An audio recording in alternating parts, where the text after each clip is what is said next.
Hey everybody, welcome to the latest edition of the Diamond Discussion. I am your host, Demetrius Woods, and I cannot contain my excitement right now, guys, surrounding the Women's College World Series. I've got some shockers to share with you, I've got some notes, and I'll also give you my pick on the back end of this show. So without further ado, let's get this party started, baby. Here we go.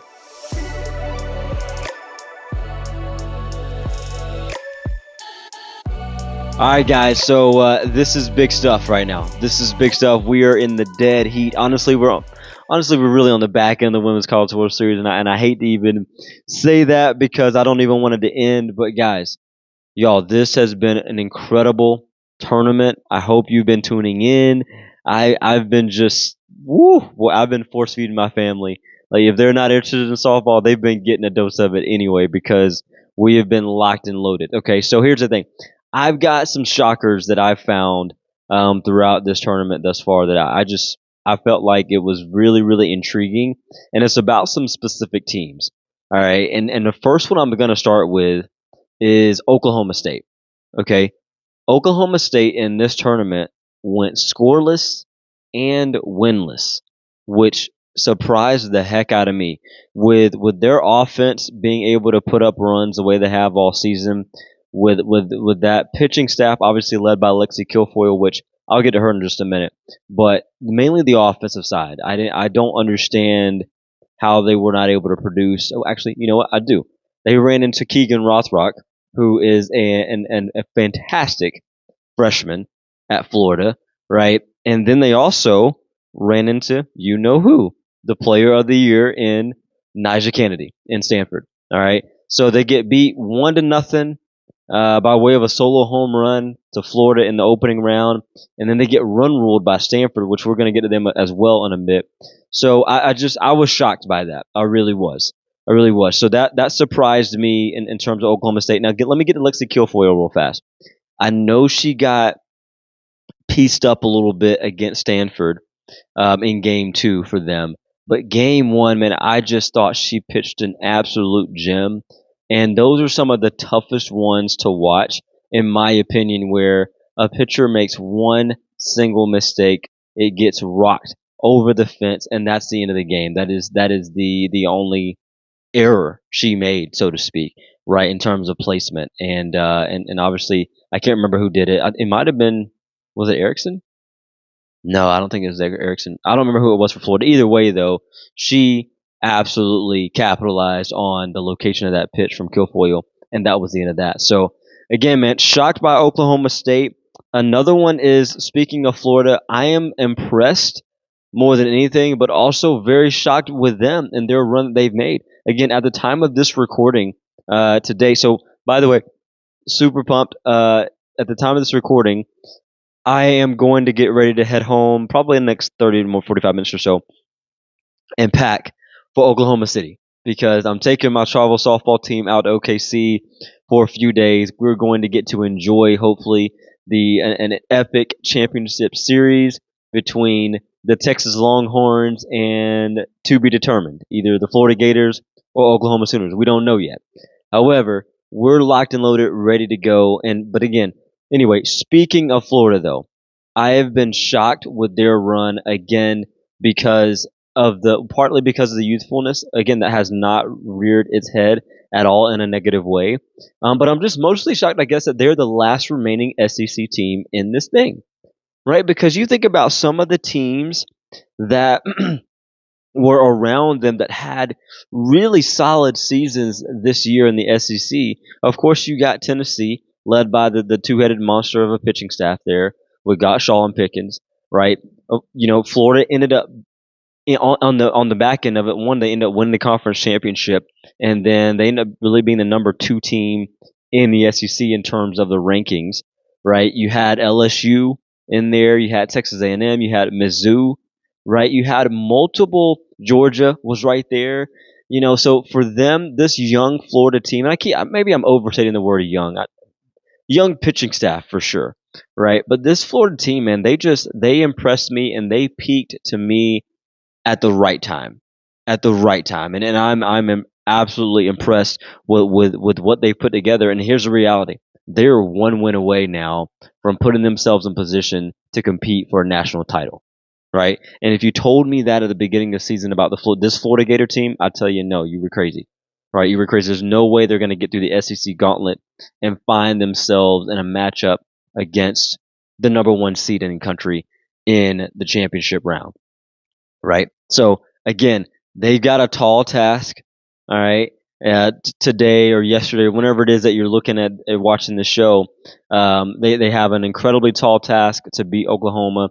Of course, they got to go up against Kelly Maxwell. I'm imagining that's who Patty Gasso is going to throw. And again, anything can happen though because Florida is hot at the right time, and Skylar Wallace, man, she is leading that charge. You know, again, I think everything about Skylar Wallace I love in terms of her softball game. She is a fire starter. She really reminds me of Janae Jefferson. All right, if you're watching this on video behind me, I have the 2022 Oklahoma versus Texas championship series matchup. I think game one of it, and Janae Jefferson is back here competing for Texas, and that's exactly who Skylar Wallace reminds me of. She's a fire starter from the leadoff position, and she gets things done, and she knows exactly what she's doing. So again, that was a huge pickup by Florida from Alabama when she decided to make that move over to Florida after COVID, a series of injuries and things like that she kind of had to delay the rest of her college career. But anyway, point is, Florida has been impressive. They have been a shocker, and then the third one, and honestly, this isn't really as much of a shocker now that I look back on it, but I am genuinely shocked though by Stanford's run. Okay, they came in rather as the eighth seed. They were the last team to be able to host a super regional. They hosted against my LSU Tigers and ended up winning games 2 and 3 to advance to the World Series here.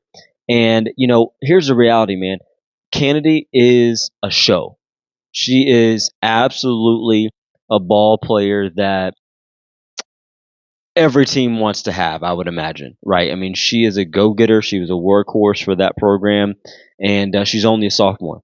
And if she decides to stick around, I think Stanford's going to be sticking around again and again in the Women's College World Series because I think she can be a one-woman wrecking crew. But here's what I'm most shocked about is the timing of Stanford's offense. Okay, if you look back to that series against LSU, as much as I hate talking about it, all right, they were held to one run, and it was virtually cosmetic in game one of the Super Regionals. They then got a 3-0 shutout, so they kind of started to score a little bit, right, in game number two. All right, and then game number three, they run rule LSU 8-0 in 5 innings. And guess what? They didn't score those 8 runs until the fifth inning. Yeah, I think so. They scored those 8 runs within 2 innings. So their offense started to cook there again in the super regionals, right? Then they come in to the Women's College World Series. They get shut out 4-0 by Texas, all right, which again, I thought Kavan pitched an amazing game. I think that was last Thursday now. Tegan Kavan, for the freshman for Texas, pitched a great game. They had a great game plan against Stanford. I thought Kennedy pitched moderately well. I think her coach said, hey, she was human that night, and that's part of it. That's what happens. However, after that game, they have gone on, or they went on rather, to win multiple elimination games, right, where their backs were against the wall. Okay, and so they absolutely put on a show this season. And in this Women's College World Series, their offense was spectacular. It was spectacular. They surprised me against UCLA as well. I did not expect them to get past UCLA. So again, shout out to Kennedy. Shout out to those seniors, man, at Stanford. All right, and shout out to Coach because obviously she was doing something right this entire season, and not that Stanford flew under the radar necessarily. However, they ended up being a team that gained and earned my respect as a fan because of what they put together throughout this playoff, the postseason run. So shout out to the ladies of Stanford and that Cardinal fan base. All right, so I'm going to share with you guys just 4 quick notes from the Women's College World Series that I feel like could benefit you. And it's so funny because our we use GroupMe as our group chat for the team, and so every now and then I'll just send them a quick message or whatever about something I saw thus far throughout the World Series, and but just because I'm excited and I want to have somebody to talk to. I've been talking to my brother Didi, Rain, Sky, SJ, Kenzie. We're all in this group chat. Even Gracie, who you guys have seen on the show. Just talking to them about the game. I can see the reflection of what's going on behind me right now. There was another bomb hit by Oklahoma back in 22. But anyway, so all of those people, we've just been having conversations about the game, almost even just kind of play by play, anything big or little or kind of game changing that happens. We're hopping in the group message, just talking about it. And I've been so hyped and just pumped up about where the game is. The level of gameplay right now that's happening is on. It's just unfathomable. Okay, but let me give you. I gotta lock in. Let me give you guys four quick notes that I believe can help you. All right, and one note that I want to mention real quick is that I have noticed an extreme amount of unforced energy and vibes from all of the teams in the World Series. I mean, my goodness, it is. And when I say unforced, I'm just simply saying the energy is genuine, man. I know in little league sometimes, high school, travel ball even, right? It's like, hey guys, get up on the fence. Let's do some chants. Let's have some communication, have some energy. Give me something, right? Now, Grant, in travel ball, a lot of times that's coming at like game 5 or 6 of the day, and the girls are exhausted. And it's been a long day. It's been a 12 to 14 hour day, so I get it, right? You got to kind of conserve what you got to hop on the field. However, the ladies, man, again, the ones behind me on the screen, if you're watching on video, or the ones that you're going to be watching on TV, the rest of the World Series, like watch their dugout energy, man. Like even when they're down, I think I texted this to my ball team the other night. Like Oklahoma State was getting routed by, was it Stanford? I think so. I think it was Stanford. It doesn't matter. Either way, they were getting lit up. Okay, it was Stanford, and so, but you didn't know that, right? You had no clue that they were getting lit up, except for the fact that they had their upside down visors on. They had random stuff going on, basically symboling their rally caps, right? They were putting their rally caps on, and they were trying to figure out a way to etch themselves back in this game and keep fighting. And you saw that up until the very last out was made, right? And then the tears began to flow, and the emotions, were big at that point. But until that moment, they were not done fighting. And that's so cool to me to watch, because I think that's such an important thing. Like you have to simply buy into just being more all the time for your team, energy wise, vibing wise, keeping the positive vibes going, right? Picking up your teammates when he or she is down. Like that's a big deal. I think about Maya Brady from UCLA. She had 3 strikeouts on her birthday, right? Which is tough. I know, I'm sure that's tough, right? And so, but here's the thing. I watched her in the dugout. Of course, they were at that after the third strikeout. They had, obviously the cameras were following her in the dugout at that point. And you know what? She went in, she put her bat away, she took her helmet off, right, and then she immediately starts clapping and yelling up the next person up, right? There was no pity party, right? Nobody was having to come over and console her, right? She knew in that moment what was necessary for her team to win. And hey, listen, just because she wasn't able to get it done doesn't mean the teammate behind her can't get it done. Therefore, don't be selfish, right? Keep giving the positive vibes, all the energy possible, because you never know, right, what your teammates can do when it comes to making some noise and picking you and the rest of your teammates up. So, anyway, with that being said, I love the hype, I love the energy. It's all genuine to me. The second thing is, my goodness, guys, the boy, the spectacular catches that have been made by outfielders, and almost seemingly it feels like every year, but man, y'all, it has been incredible this year. Like, have y'all seen this?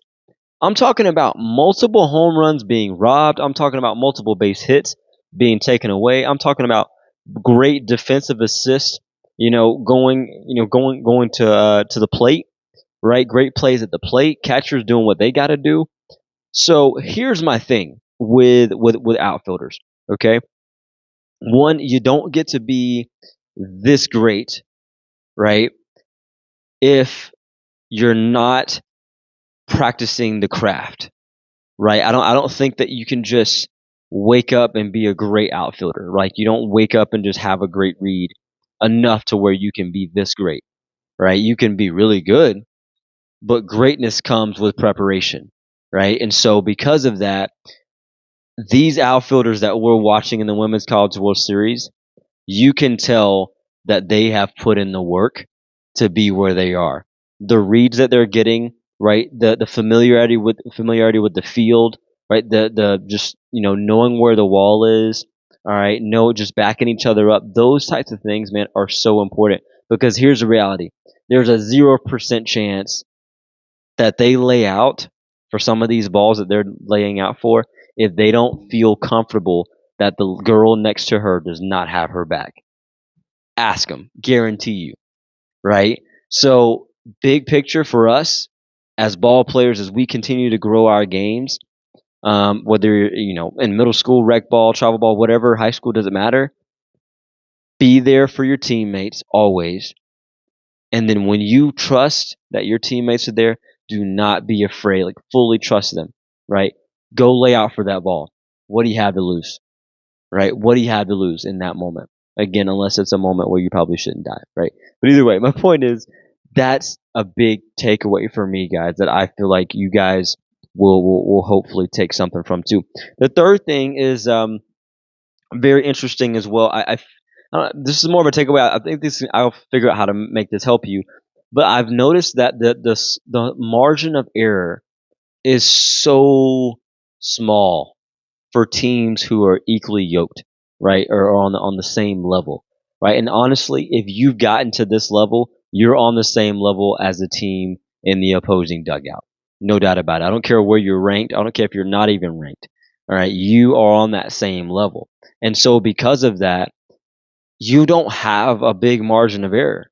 As I just mentioned, Oklahoma State lost the opening round game to Florida 1-0, and it came off of a solo home run, which is tough.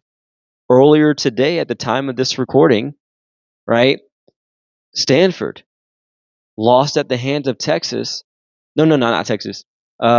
Yes, Texas, and it came off of a crazy play, right, where the runner between home and third was dead to rights, and they get her in the pickle. They get 1-2 throws in. She's sliding into the plate, gets low enough, skirts around the catcher, and gets her fingertips in before the tag is made on the helmet. Actually, it wasn't the catcher. It may have been the first baseman that come up to be a part of the rundown. But either way, that's the only run that was scored in that game. And by the way, another shout out to Najee Kennedy. She gets out of that inning with just that one run scored. And I think it was like second and third with nobody out after that play or something like that, right? So again, of course, the timing of that was really tough because it was the top of the seventh, and her team only had 3 outs to work with to recover from it. But my point is that when you are so close in competitiveness and in your abilities with the opponent, you don't have that big of a room for error. And honestly, there is some luck that's involved with our game, but honestly, as well, the good and the greatness, that's what separates you, is your ability to close and get things done, right? If you think about the run that the Oklahoma Sooners have been on, right, they do not get to the mountaintop 3 years in a row, right, if they're not simply good at getting things done. Have they had some luck along the way? Absolutely they have. All right. I think they would tell you that. Patty Gasso would tell you that. But you know for sure that they would also tell you that their championship mindset mentality is living and breathing within all of them, and they understand what they're trying to accomplish each and every single year. Right. And so again, I tell you, when that margin of error is small like that, not that you need to go out there and play scared, not to, I don't want to make a mistake. I'm nervous about making an error. No, go make the error if that's if that means that you're laying out and giving everything you got, right? But just understand that the great players limit those, right? And they come up big in critical moments. So I'll leave it at that. The fourth thing here, before I take a very quick break for you with you guys, is I feel like, man, throughout this entire World Series, I have noticed all of the pitchers, at least all of the starting pitchers across the board, they have done a heck of a job of changing eye levels, changing speeds, mixing things in and out, trying to figure out how much is that umpire behind the plate going to give them into the river right off the plate right there, or if anything, right? Because it can change from night to night because the umpire strike zones may change from night to night depending on who's back there. But I feel like the umpires have been incredible. They've been very consistent behind the plate and in the field. I think the replay reviews and the challenges have all worked seamlessly this year thus far. And again, which I'm giving that plug for the umpires because I know they don't get a lot of love. Right, they get ostracized when things go wrong, right? But they don't get praised when things are going well. So shout out to all the umpires out there, man, doing their darndest to make sure that this is a fair and competitive environment for these young ladies. But with that being said, I feel like the pitchers, man, they've done a great job. Even though we've seen a few high scoring affairs, we've seen some run rules here and there. Ultimately though, I think that part of that comes from just hitters being great hitters, and sometimes you get beat in the circle that way. But man, also ladies have been mowing people down. Kelly Maxwell, for example, for Oklahoma, mowing people down. Obviously, Nigel Kennedy from Stanford, right? Tegan Cavan from Texas, absolutely kicking butt. Keegan Rothrock, my goodness, from Florida. So again, Lexi Kilfoyle, again, I mean, she gave up one single run to Florida in 7 innings.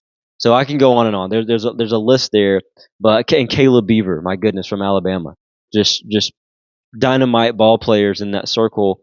And I just got mad respect for all pitchers across the country, man, because it's not an easy task to go out there and say, hey, I need 21 outs. And oh, by the way, these freaking bomb hitters, you've got to face them 3 times in a game. Now that they've timed you up, I think they showed a stat earlier today, Texas and Stanford. The third time around the batting order this season, Texas has hit 35 home runs, and they have a batting average of 417, I believe, and their slugging percentage was in the 700s, right? And when you think about those stats right there, that is just off the charts, right? So when you think about that big picture as an opposing team, it's like, okay, well, do I need to get my pitcher out of here after 2 times through the order? Maybe. But who knows, right? I mean, you just never know. But again, my point is, man, is that pitchers, you guys they've been doing a great job, and so for you young pitchers out there, the nugget that I want to share with you out of that note is that here's the thing: work those corners, work those edges, figure out how much that umpire is going to give you off the plate, and if he gives that pitch to you, go a little bit more off, all right, to see if he's going to give that to you, or to see if she's going to swing at it, right? Because if he gave you the river, if he gave you this much into the river, then go that much more into the river the very next pitch. Don't miss, but go that much more just to see, maybe not even to see if he's going to call it or she's going to call it back there, but see if she'll swing at it, man. Because it's not probably already in her mind. Okay, fine, that looked a little bit off the plate, Blue. Right, that's what she might be thinking. And so, do I feel like I need to swing at that? I don't know. Right, I probably should. So now I'm going to swing at it, and I'm going to foul it off at best, or I'm going to miss it, and I'm going to be pissed with the umpire. Right, again. So my point is, play that game, guys. Play that game. As pitchers, go for it. Live on the edges, right? Now, when you got to shove it down somebody's throat, you go right after them, and you don't tiptoe around the plate at all. But early games, establishing that zone is such an important piece, all right? And establishing both sides of the plate as well as up and down, changing those eye levels effectively, that can really put you in a great position. And when you're on it that day and you're locating, oh, the umpire is going to give you what you need to get. to get through that game. So anyway, guys, we're going to take a very quick break. I'm going to come back to you and share just what we can expect next from here, and I'll give you my pick as well as give you my thought you should know moment. So without further ado, I'll be right back.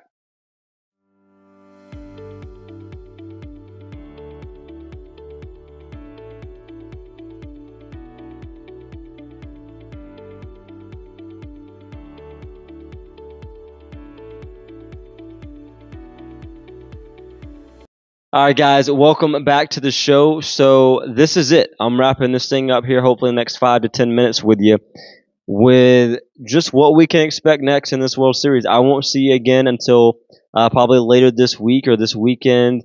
I'll be dropping show episode number 28 with my really great coaching friend and dear friend Taylor Fernandez. We're going to be out in Oklahoma City and chatting it up, man, about what happened or what will happen in this final of the Women's College World Series. So we're going to games 1 and 2 for sure of the championship series, and who knows? Will somebody clinch that night that we're there, or will there be a game 3? But here's the thing, guys.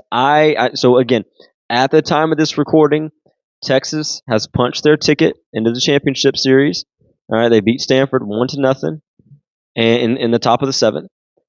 And Florida earlier beat Oklahoma, and Florida and Oklahoma have another date, all right, with each other to see who is going to face off against the number 1 seeded Texas Longhorns in the national championship. So here's my assumption, or here's my thought.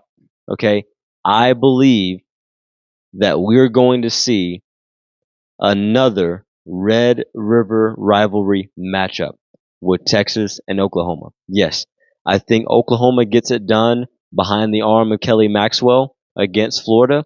All right, I think Florida's going to go with Keegan Rothrock, and I think she's going to pitch her heart out, but I think Oklahoma is just going to be too much this time. At this time, right? I think, and again, it's on any given Sunday, right? Any given Sunday, I feel like it could go either way. I think this benefits Florida a little bit that they're getting to throw potentially Keegan Rothrock again. Maybe they go with Ava Brown. Who knows? But I feel 100% that Oklahoma's going to go with their ace, Kelly Maxwell. And the last time we saw her, man, she was lights out and really, put together a dominant performance. So because of that, I think that Oklahoma gets it done. We see the Red River rivalry one more time out of the Big 12 before Texas and Oklahoma both move to the SEC, which is just wild to even think about. That'll give the SEC 15 schools and 14 softball programs. Vandy's the only one that doesn't have one, right? So, that's going to be a crazy shift next year in 2025 season. But before we get there, man, I think that's what we're going to see. And if you think about the matchup, Texas beat Oklahoma in the regular season, 2 out of 3. What a series that was! All right, that shocked some people, and that honestly catapulted Texas into that number 1 seeded, position. And I thought it was well deserved, and they have held on to that number 1 seed since then. Even though Oklahoma won the conference championship, I think they beat Texas pretty decent in that game.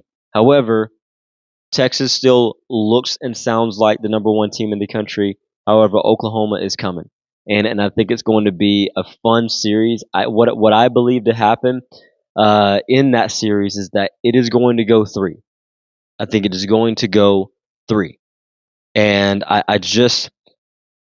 I'm having a hard time with my pick, guys. I'm gonna be real honest with you. And this is probably gonna be a game time decision pick, like right now as I'm saying it to you, because I have my notes here, right? But I have it written down like I'm expecting a 3-game series, but ... I don't know because it just depends on the matchups. I think Kelly Maxwell wins whatever game she throws, whether it's game 1 or game 2. All right, I'll start there. If Tegan Cavan does not pitch in the same game that Kelly Maxwell pitches, I think she wins as well. So the question is Mike White, the coach of Texas, versus Patty Gasso, the coach of Oklahoma. When do they decide to throw their big guns? Because I think that even though both offenses have the ability to be high powered and to really just go off at any moment, I do believe that the pitching staffs are going to somewhat keep these teams at bay.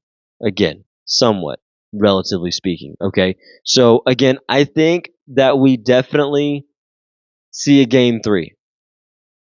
And, boy, I feel like. I'll just be pretty transparent with you guys, man. My heart says Texas. It really does. My heart says Texas because I know that some of my softball travel ball players, they are likely rooting for Texas. There were a hefty amount of them that were rooting for Texas when we went out to the World Series 2 years ago, and I do believe that that's kind of where they are right now. So I kind of want to see them be jazzed up and excited about it. So that's kind of where my heart is at the moment.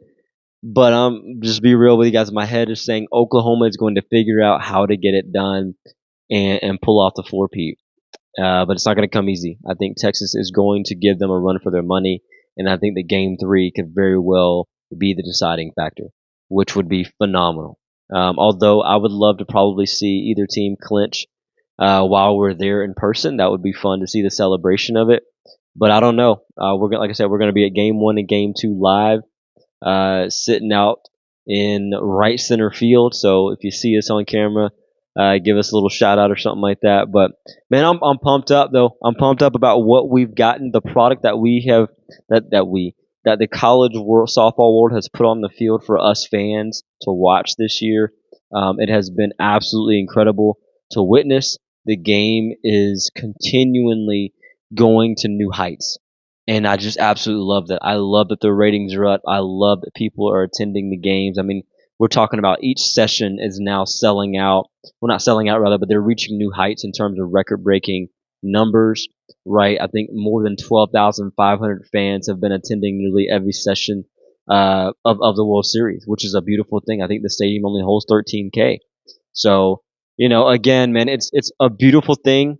I believe in supporting women's sports in general, and I'll just say that off the rip, okay? And the best way for us all to go out and support women's sports is to go out and support women's sports, right? Whether it be your time, your money, just turning on the TV or whatever, giving them shout outs when they need it, right? Just being a part of that atmosphere because again, women's sports has been here for a while, right? However, it has not been in the spotlight as much as the men's games, right? And so it's a beautiful thing to see where it's going, and to see how far it can go. So I am a huge just advocate for the women's game. So anyway, with that being said, guys, I'm gonna give you my thought you should know moment. The next time again I'll see you is after the championship series with my great dear friend Taylor. For almost said Taylor Pleasance. Taylor Fernandez O'Brien. Now she is married within the last year, and so here's my thing. My thought you should know moment is very simple. It's basically what I just said. Go immerse yourself into the game. All right, dig all the way in. I've been playing for this entirety of the show. Right, if you're watching this on video, if you're just listening on Spotify or one of the other platforms, I've been playing of an old clip in the background of this show the entire time. So you may not even be looking at my face. You just may be watching the game, which is totally cool with me, right? But here's the reality: go dive into the game and learn from these girls, these women.